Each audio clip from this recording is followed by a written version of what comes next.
तो मेरे बहुत ही प्रिय और बेहद सम्मानित साथियों, हृदय की असीम गहराइयों से अभिनंदन, बहुत बहुत हार्दिक स्वागत। साथियों, इन दिनों हम ऐश्वर्य के, वैभव के, सुख संपत्ति और भौतिक संपदा के कारक शुक्र देव की महादशा कैसी रहती है, प्रत्येक लग्न के बारे में उसकी चर्चा कर रहे हैं। और आज बारी है मिथुन लग्न की। यदि आप अपने लग्न से संबंधित एपिसोड साथियों देखना चाहते हैं तो यहां आई बटन में हमने आपको उसका लिंक प्रोवाइड करा दिया है, जाकर के जरूर देखें। और यदि मिथुन लग्न आपका है और अभी आपको शुक्र की महादशा चल रही है तो अपनी कुंडली जरूर खोल के रखिएगा, ताकि आप देख सकें कि आपकी जो महादशा है वो आखिर कैसी रहने वाली है। साथियों, हर एक जातक को अपनी लग्न कुंडली से संबंधित ये अवश्य पता होना चाहिए कि उसको अभी किसकी महादशा चल रही है, किस ग्रह की महादशा चल रही है और वो ग्रह उसके लिए कैसा है। यदि वो ग्रह उसके लिए अच्छा है तो वो उसको श्रेष्ठ रिजल्ट देगा, शुभ रिजल्ट देगा। लेकिन यदि वही ग्रह उसके लिए अशुभ है, मारक है, तो वो उसके लिए कष्ट और दुख लेकर के अवश्य आएगा। तो साथियों, शुक्र की बात कर रहे हैं और मिथुन लग्न की ये जन्म पत्रिका है। 3 नंबर से ही जन्म पत्रिका का जो प्रारंभ है वो हो रहा है। एक एक करके इसकी प्लेसमेंट, क्योंकि प्लेसमेंट या स्थिति बहुत कुछ निर्भर करती है कि वो रिजल्ट कैसा आपको प्रदान करेगा। तो शुरुआत करते हैं साथियों लग्न से। यदि शुक्रदेव इस जन्म पत्रिका में लग्न में ही विराजमान है, और शुक्र इस जन्म पत्रिका के लिए एक बहुत अच्छे, बहुत श्रेष्ठ और बहुत योग कारक ग्रह है, क्योंकि वो पंचमेश यहां पर बन जाते हैं। तो लग्न में बैठ करके इसकी पर्सनैलिटी बहुत ही प्लीजिंग पर्सनैलिटी बना देगा ये। चाहे इनका बाहरी व्यक्तित्व हो वो भी आकर्षक होगा, चाहे आंतरिक व्यक्तित्व हो वो भी बड़ा ही आकर्षक होगा। जिसके साथ में ये वक्त बिता लेते हैं उसको ये चुंबकीय आकर्षण से अपनी तरफ आकर्षित जरूर करता है। व्यक्ति इनसे बार बार मिलना पसंद करता है। इनका रंग रूप बहुत ही उज्जवल और तेजस्वी होता है। निर्णय भी ये सही समय पर बहुत अच्छा लेते हैं। तो कुल मिलाकर के ये जो इनकी दशा है 20 वर्षों की, ये इनके जीवन की सर्वोत्तम दशाओं में से एक अवश्य होती है। ये स्थिति यहां पर बहुत ही श्रेष्ठ स्थिति है। साथियों, यदि जन्म पत्रिका में इस द्वितीय भाव में शुक्रदेव विराजमान होते हैं तो यहां पर भी ये स्थिति बहुत ही श्रेष्ठ स्थिति है। ना तो इनको कभी धन की कमी होगी, धन स्वयं भी अर्जित करेंगे, और पैतृक संपत्ति के रूप में भी इनको धन शुक्र की दशा अंतरदशा में अवश्य मिलेगा। अपने कुटुंब में सबसे ज्यादा लग्जूरियस लाइफ यदि कोई जीता है तो वो यही जातक जीता है। अपने खानदान में ये जाने जाते हैं कि भैया वो है, वो 1 नंबर के व्यक्ति हैं। और वाणी के माध्यम से सबका दिल ये जीतते चले जाते हैं। वाणी के माध्यम से शून्य से शिखर तक का ये सफर शुक्र की दशा अंतरदशा में जरूर करते हैं। साथियों, यदि शुक्रदेव इस तृतीय भाव, इस पराक्रम भाव में विराजमान हो जाएं, यहां पर भी वो बहुत ही अच्छा रिजल्ट प्रदान करेंगे। छोटे भाई बहनों का सहयोग इनको सदैव मिलेगा, ये उनको सदैव सहयोग करेंगे।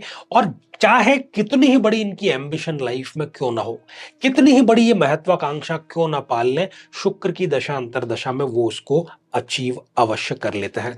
कितनी ही ये रिस्क लेकर के कार्य करें, कितना ही ये जोखिम उठा करके कार्य करें, इसको उनमें सफलता जरूर मिल जाती है।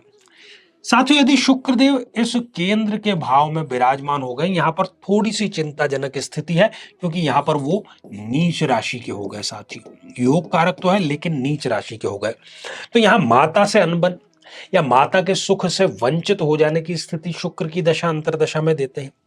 भूमि में यदि इन्होंने कोई निवेश किया है तो उसमें पैसा फंसना, नुकसान और धोखे की स्थिति यहां पर उत्पन्न होती है। अपना बड़ा घर या बड़ी गाड़ी खरीदने का जो सपना है वो इनका सपना ही बना रहता है। और कहीं ना कहीं एक्स्ट्रा मैरिटल अफेयर की तरफ भी शुक्र इनको आकर्षित अवश्य करते हैं। तो कुल मिलाकर के ये स्थिति ठीक बिल्कुल भी नहीं कही जा सकती।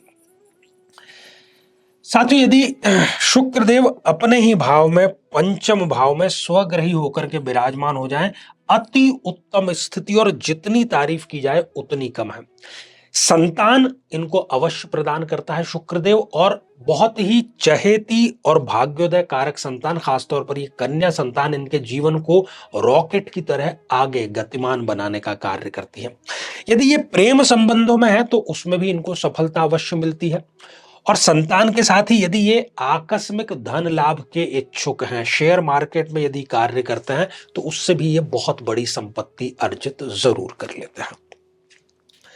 साथियों, यदि शुक्रदेव इस छठे भाव में विराजमान हो जाए तो यहां पर वो थोड़ी सी चिंताजनक स्थिति जरूर उत्पन्न कर लेते हैं। व्यक्ति जो है वो अपनी लग्जूरियस लाइफ के लिए ऋण लेता है, दिखावे की जिंदगी जीता है और फिर वो व्यय जरूरत से ज्यादा करने के कारण ऋण जाल में फंसता चला जाता है।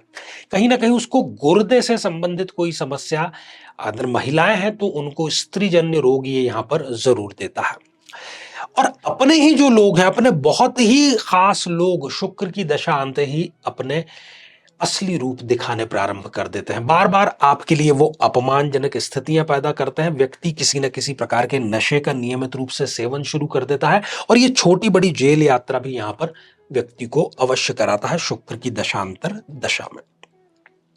साथियों, यदि शुक्रदेव इस सप्तम भाव में विराजमान हो जाएं, जो कि सुख का, खासतौर पर दाम्पत्य सुख का स्थान है, बहुत ही सुंदर स्थिति।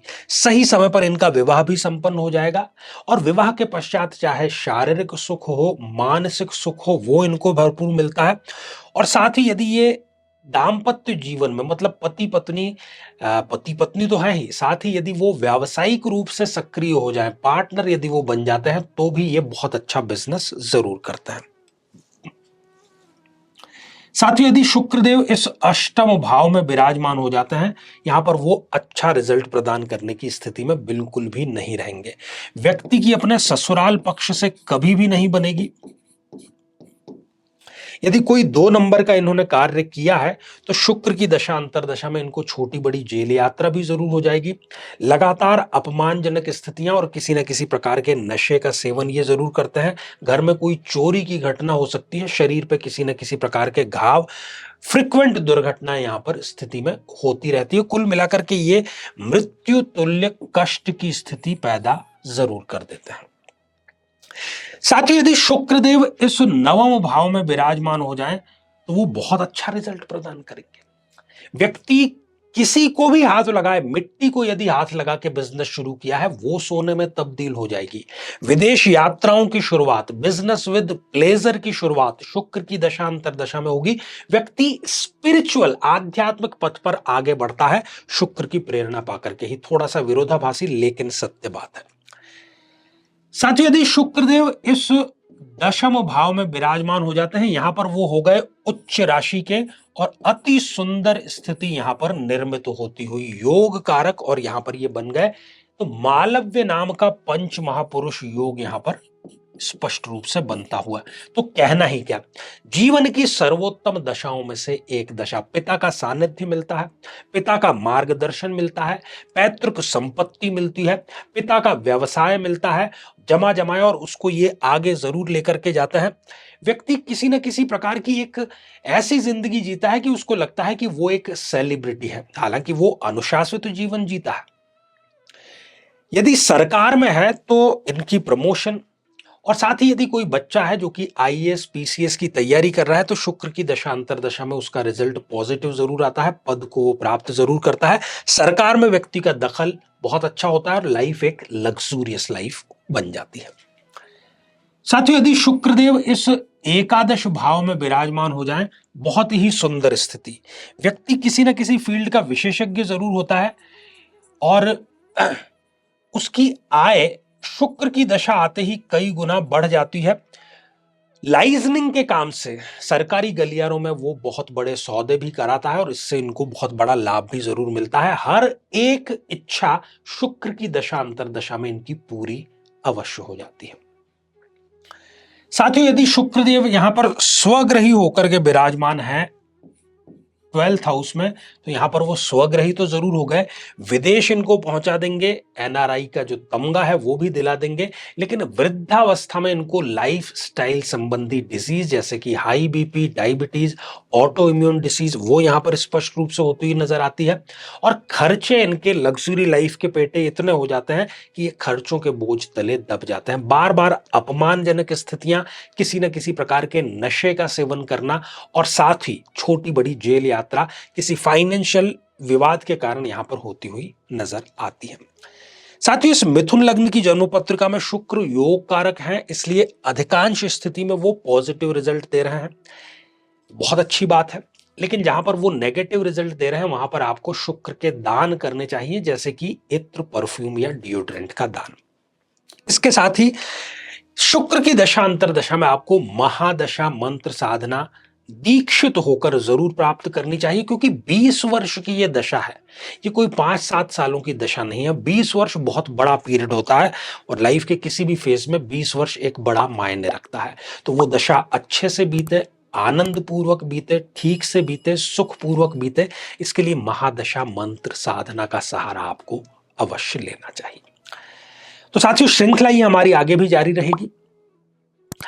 यदि आप भी चाहते हैं कि आपकी कुंडली का विश्लेषण हो, समस्या का समाधान हो, तो आने वाले समय में मैं स्वयं इन शहरों में उपस्थित रहूंगा। आप पर्सनल मीटिंग कर सकते हैं या आप चाहें तो टेलीफोनिक अपॉइंटमेंट भी जरूर प्राप्त कर सकते हैं।